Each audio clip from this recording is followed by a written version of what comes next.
मेरी चौखट पे चल के आज चारों धाम आए हैं.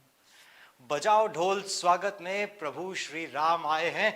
That's going to be the anthem for the BJP. But yet again, Congress has decided to miss the bus. And why do I say so? Because that's the headline of our very own Shanarthi Telangana, and it says Congress to skip Ram Mandir event. Now this was the biggest opportunity for Congress as well to score some brownie points, because their allegation is Congress chief and leader of opposition in Rajya Sabha Kharge, that is Mallikarjun Kharge, they are referring to, along with Sonia Gandhi, the chairperson and leader of the Congress in Lok Sabha, Adhir Ranjan Chaudhary, received invitations to attend the inauguration of Ram Temple at Ayodhya to be held on January 22nd. But they have denied so. We have Congress President Mallikarjun Kharge, Sonia Gandhi and Adhir Ranjan Chaudhary on Wednesday respectfully declined the invitation to attend the Ram Temple. The Pran Pratishtha was about to happen, and it is scheduled to be happening on 22nd of Jan, but they have refused to be a part of it. And why do they say so? Because when they were asked, Jairam Ramesh, who also questioned the intentions behind the inauguration of the supposedly incomplete temple by BJP and RSS leaders. Last month, the trio received invitations to the inauguration of Ram Temple in Ayodhya, scheduled for January 27. So he says, Jairam Ramesh stated, Lord Ram is worshipped by millions in our country. So you know that he is worshipped by the millions in our country. Even if the temple is half constructed, but still they are it happens, there is a scheduled date according to the calendars that the Jyotishis, etc. If I'm constructing a house, it is not necessary to have the entire house constructed. Even with the basement, once it is done, you can do the Griha Pravesh and the construction carries on. So, but it's the auspicious day, time, everything matters, Mr. Jairam Ramesh. So, and he says religion is a personal matter, but RSS, BJP have long made political project of the temple in Ayodhya. The inauguration of the incomplete temple by the leaders of BJP and RSS has been obviously brought forward for the electoral gain. So he says we have elections coming up, and before the elections, now this inauguration of Ram Temple will influence a lot of Hindu voters. That is what he is saying, and he is absolutely right in saying so. How are you leveraging this situation? You are in opposition. Even you would need Hindu votes. Why didn't you participate? Why don't you participate? That's what I expect my opposition to do. If I have my opponent is very, very strong, what do? I wait for the weakness. The inauguration of masjid. There is also going to be a masjid in Ayodhya that is going to be inaugurated very soon. Why are you not thinking about that? Will it be as grand as, will it be an initiative by the BJP to be as grand as the inauguration of the mandir? If not, you take charge there. You take charge. You attend all the proceedings here. That will, definitely, your Hindu voters will definitely be in favor of you also. They will say, although they were in opposition, but still they came in solidarity for this cause, for the Pran Pratishtha at the Ram Mandir in Ayodhya. And the Muslim voters will also be in your favor. That's how you need to, that's what I believe, that's what my thought process is. You should be actually working on the inauguration of the masjid. Also a beautiful masjid is also being developed. The land has been provided, the aid or the money has also been granted by the government. So you participate in both the events and make the other one also a magnanimous one. That's how you counter your strong opponent. But they have decided otherwise, and they do not intend to participate in the grand event of January 22nd. And Shinde faction is the real Sena, says Maharashtra Speaker. And we have Lok Sabha seat sharing talks underway, says Congress. And yes, we read that every day. Their strategy is to talk to each state, each stakeholder in a state-wise fashion. That's how they intend to take care of the seat distribution, and rightly so.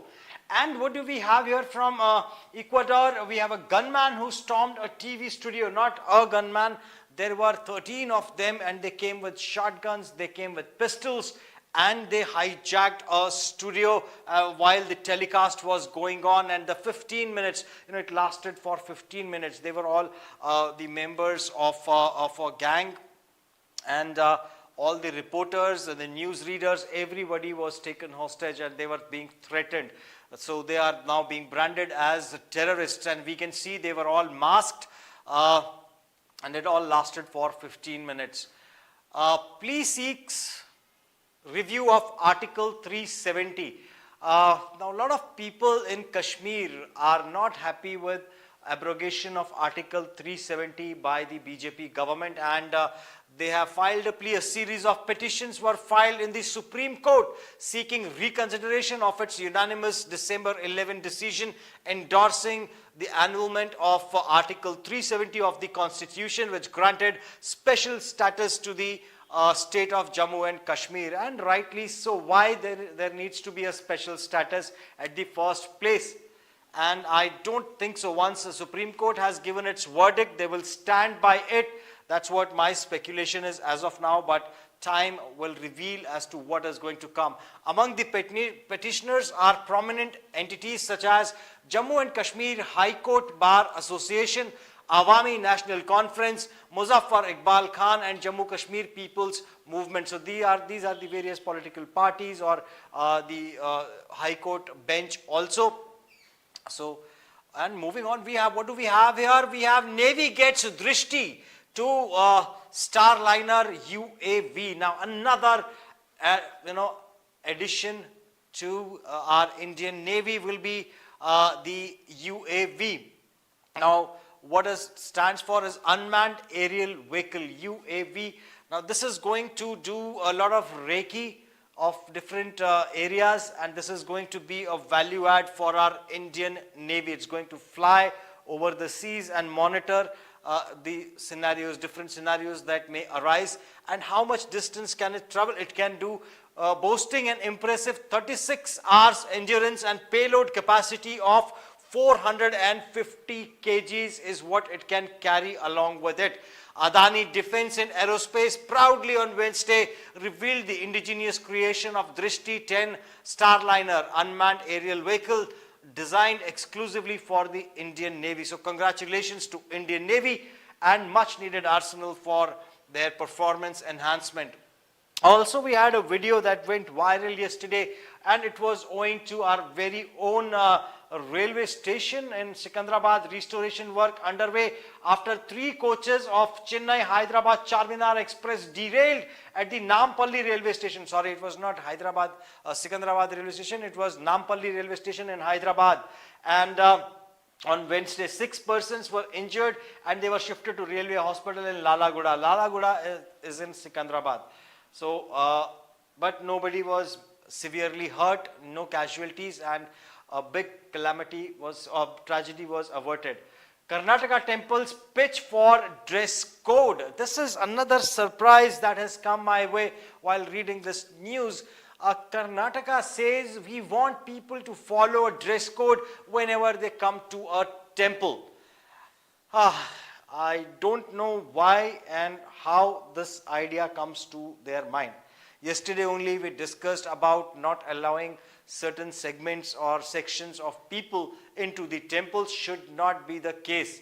And today we have another regulation being proposed stating that you should have a dress code while entering the temple premises. You can wear whatever you want to at your place, but when you are visiting a temple, you have to be, there has to be a dress code that you need to follow. Also, on one hand, while we have the vibrant Gujarat Global Summit is going on, that gives Prime Minister Narendra Modi another opportunity to shake hand with the different stakeholders of different nations, and the high-ranking officials are also present. There are different memorandum of understandings that are being signed upon, different and it's all really happening for Gujarat, and what an initiative that he has taken for the development of his home state Gujarat. In a joint statement issued after the meeting, it was highlighted that India and Czech Republic are committed to deeper engagement within the Indo-Pacific region. So now this time it is going to be Czech Republic he is going to work with, and up in arms. Now these are the protesters of Youth Congress. Now this is happening in Kerala. There was a protest going on, and it was a non-violent protest, so to say.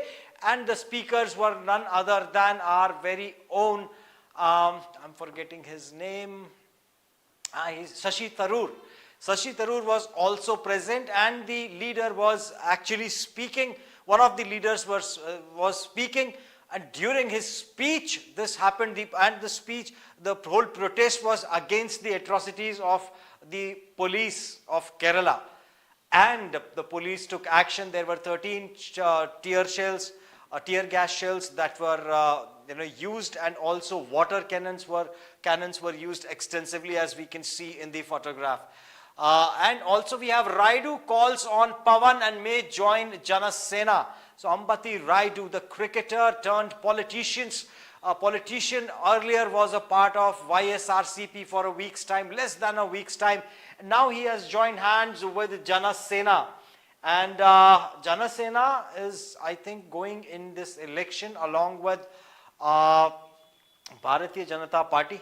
So I think he has just shifted, within a week's time, less than a week's time, he has shifted the base from YSRCP to Jana Sena now. And moving on, lesbian couple marries at a temple in Uttar Pradesh. So first time a lesbian couple, after seeking all the permissions, they tied the holy knot in a temple. So that's another news coming in from Uttar Pradesh, although both of them belong to different states. One of them belong to West Bengal, if I'm not wrong. Let's see. Jai Shri Rahul and Rakhi Das, hailing from South 24 Pragnas district, are employed in an orchestra. So they are both employed in an orchestra where they fell in love, and now they got married. So moving on, congratulations to the first lesbian couple for their marriage pact. Hasina takes oath as Bangladesh's PM.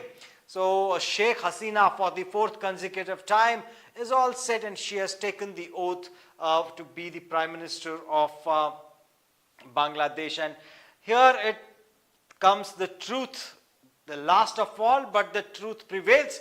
And Maldives and China signed 20 agreements. Now you know why they were writing those, and the kind of drama that they did of suspending the ministers. You suspend government official. How many times have you seen? What do you mean by suspending a minister? You don't suspend a minister. Either they have to resign, that's how it works, or their services are terminated. But here they were talking about suspension, and their ministers had the audacity to comment on the Prime Minister of India. How long will it take for China to enslave Maldives is just a matter of time. There will be a lot of financial trap that will be laid by China, and they are okay for it. They were not okay with the aid, with the help, and a well-meaning hand that was being extended by India. They did not like it. So let them face the consequences is what Prime Minister Modi should be doing, and he is doing rightly so by promoting Lakshadweep. And Lakshadweep will definitely reap the benefits of this move of Maldives. And what do we have here? Let's see. Chinese President Xi Jinping and his Maldivian counterpart Mohammad Mizuzu engaged in the substantial discussions on Wednesday.